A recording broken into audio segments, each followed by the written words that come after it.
Hello, Kiannaa Sadge here from Kiannaa.com. This is the Being in Sync series dedicated to help provide content that allows you to align more within. Today's topic is going to be a series on self-love.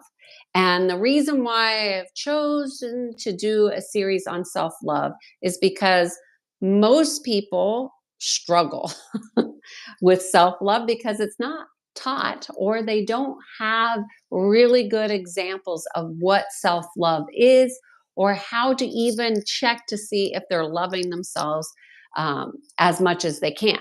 Like when we're looking to align or to be our best self and our most confident self, self-love really is what is at the root of all dysfunction, or I should say a lack of self-love. Because when we have a lot of self-love, we have clear boundaries, we have clear ideas about ourselves, we know our values, we know how we're aligned, and we operate from our knowing. So the first thing I want to say about self-love is that there is an identity, and that part of the problem is with how people are identifying themselves and how they speak. Now, I know that there's a lot of content out there about affirmations, and I'm really not referring to affirmations. What I really want to talk to you about is the simple things of how you claim yourself to be.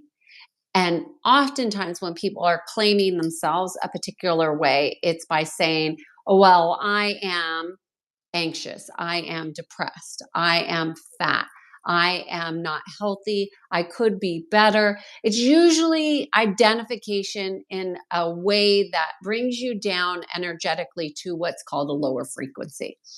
So that's one way. Another thing that I see very common is that people have identified themselves with a disease and or a diagnosis from somebody else. So somebody else's opinion has become your identity of you. So let's just say you got your blood work done. Maybe it says that you have diabetes, and then you start saying, well, I'm a diabetic.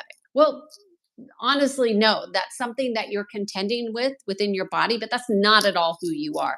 That is an experience, really is an experience. So maybe it's not that. Maybe you have something else like Crohn's disease, or you have Epstein-Barr, or you have depression or anxiety. You're not those things. Those aren't who you are. Those are experiences. Those experiences are not your identity unless you claim them as so. And that's what this video is about. It's about what are you claiming for yourself. Be aware and cognizant. So that would be the first thing, is to have an awareness about how you are claiming yourself to be. So even me, like I don't go out to public and say, oh, I'm his wife. Although I don't have any problem saying I'm my husband's wife, but usually I'm Kiannaa. That's who I identify myself to be. And yes, I am his wife. Like, what's your primary identification? Like, and those are just labels. That's not even who I am. That's just the term that I use as a name that helps me recognize my unique expression. Okay. So that's one thing. The other thing I want to say is, so when you are in identification of yourself, you also want to notice, are you connected to your body? So when you are connected to your body, you can be connected to your knowing.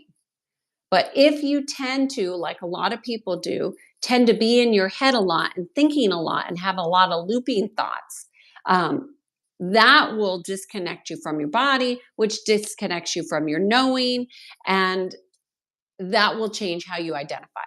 So the corrective action is to notice what you're saying, have awareness of how you're claiming yourself to be. And when you claim yourself as something, or I have, you can correct it and say, no, what I meant to say is this. Don't be afraid to correct yourself.